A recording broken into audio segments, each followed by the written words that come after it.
3 names. 1 surprise candidate. And 1 veteran who just told Chicago exactly what he wants. The Bears' coaching future is quietly shifting right now, and a key defensive leader may already be locking himself back in. If you love Real Bears talk, make sure you like, share, and subscribe right now so you never miss a single move this offseason.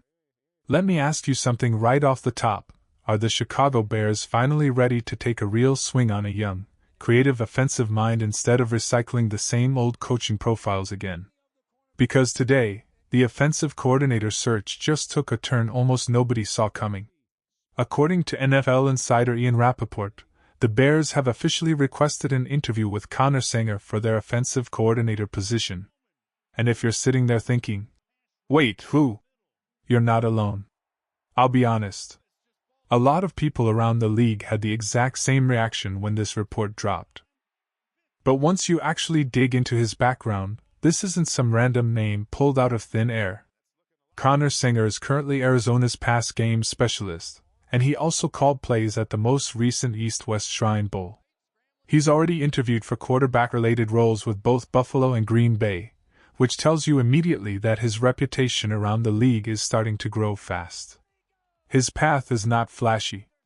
It's not glamorous. But it is incredibly telling.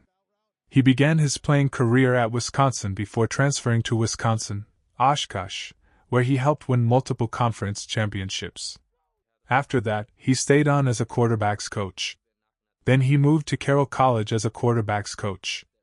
After that, he joined Wisconsin, Whitewater as a running backs coach, and if you follow lower-level football, you already know Whitewater is a legitimate powerhouse at that level.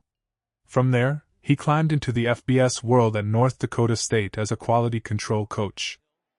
He eventually landed with Arizona, where he worked multiple seasons in quality control, then moved into assistant quarterbacks coach in 2024, and most recently earned a title bump to pass game specialist. 3 straight seasons of rising responsibility inside the same organization. That matters. Now, with Mike LaFleur officially taking over the Cardinals' offense, it is unclear whether Senger would even be retained in the same role there. And that reality often creates opportunity. What's really interesting is how people who have worked directly with him talk about him. One of the East-West Shrine Bowl executives publicly described Senger as a rising star in the NFL coaching world, praising his leadership, communication, organization, creativity, and play-calling ability. He went as far as calling him a special offensive leader and one of the most impressive young coaches the event has seen over the past several years. And that kind of praise is not thrown around casually. Here's what makes this situation feel familiar for Bears fans. Think back just 1 year.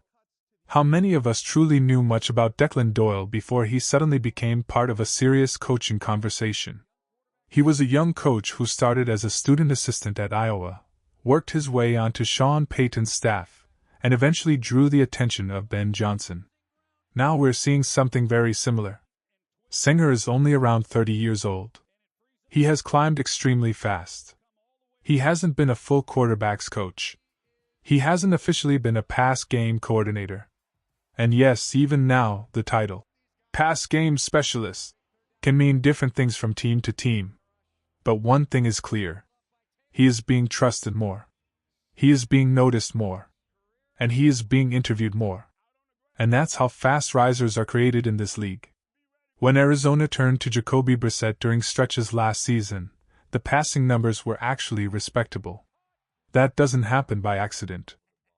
Someone is helping structure those game plans. Now, while Senger is the most intriguing new name, he is not the only update in this search. Jonathan Jones of CBS Sports reported that the Bears also requested to interview Bengals wide receivers coach Troy Walters for the offensive coordinator role. But Walters declined. This is important context. Walters has drawn coordinator interest in previous years. He is well respected. And yet, he chose to stay in Cincinnati. Why? It may be because the Bears' offensive coordinator position is not a play-calling job.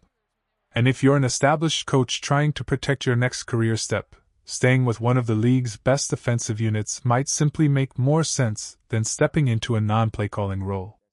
Now comes the speculative part of this conversation, and it is fascinating. A respected film analyst floated the idea that Kliff Kingsbury might benefit from pursuing the Bears' offensive coordinator job. To be clear, there is no report connecting Kingsbury to the Bears at this moment. But the theory itself is interesting. Kingsbury is still relatively young. He has had legitimate offensive success. He has also had very real struggles, particularly when defenses begin to adjust to his system.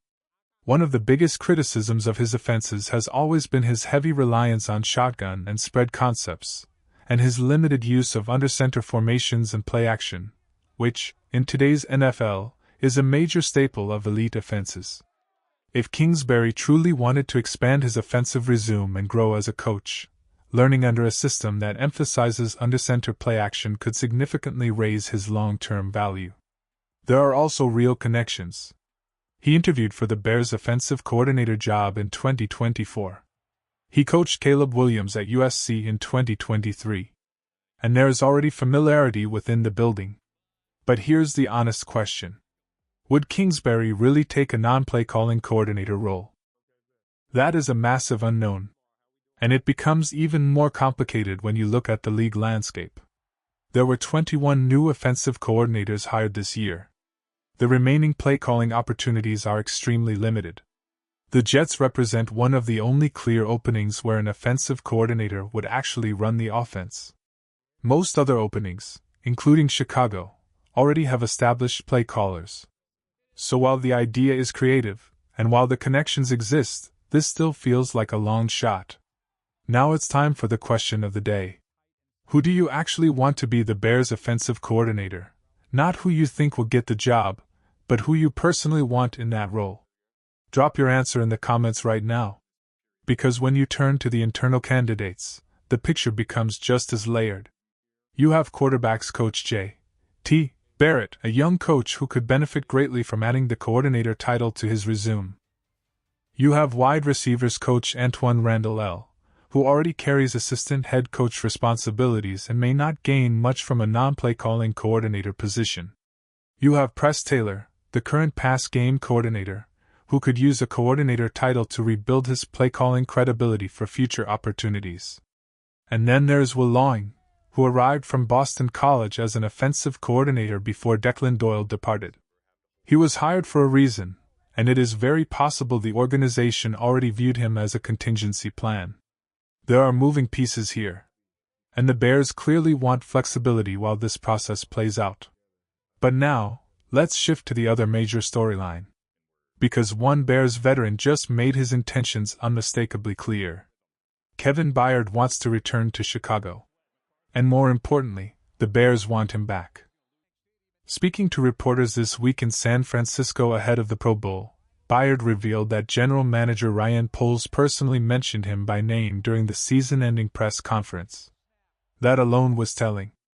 Byard openly shared that he has already met with Poles and Ben Johnson, and that all sides expressed mutual interest in continuing the partnership. That is not standard off-season language. That is organizational alignment. And here's the key detail that cannot be ignored. Ryan Poles did not publicly single out any other internal free agent by name. Kevin Byard was the one. Byard also made it clear how strongly he and his family have connected with the city and the organization. He spoke about how rare it is to find both a quarterback and a head coach you truly believe in, and said he feels Chicago has both. That comment matters. Veteran players at this stage of their careers are extremely selective. They are not chasing random contracts. They are chasing stability, leadership, and legitimate opportunity. So let's be honest about where this is heading. If both sides want it, and both sides are already talking, this likely gets done before free agency even opens. The legal tampering window begins on March 9th. Free agents can officially sign on March 11th. And there is a very real possibility Kevin Byard signs a new deal with Chicago before either of those dates arrives. A 1- or 2-year contract in the range of $7 to $10 million per season makes perfect sense for both sides. It protects the Bears' future cap flexibility while giving Byard the security he deserves. Now ask yourself this. Why would the Bears allow a proven leader to walk when they currently have 0 safeties under contract for the 2026 season? 0. The cleanest plan at safety is obvious. Bring Kevin Byard back. Draft a safety early in the upcoming draft. Pair the rookie next to a proven veteran leader. And then fill out the depth chart behind them. That likely means re-signing either Jonathan Owens or Elijah Hicks, with Owens being the more realistic option given experience and role fit. That gives you a complete, balanced safety room. That gives you leadership.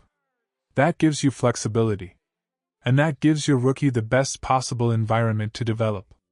Now, could things change? Of course. This is the NFL. It is always a business. If the Bears suddenly become aggressive in pursuing a high-priced defensive trade target like Max Crosby, financial priorities could temporarily shift. Conversations could slow down. But make no mistake. The intent is clear.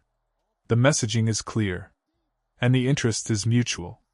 If I had to put a number on it, my confidence level in Kevin Byard returning to Chicago next season is about 90 out of 100. Not because of hope, but because of how openly both sides are already speaking. The Bears' offensive future is still being shaped behind closed doors. But their defensive leadership core, that part looks like it's already falling into place.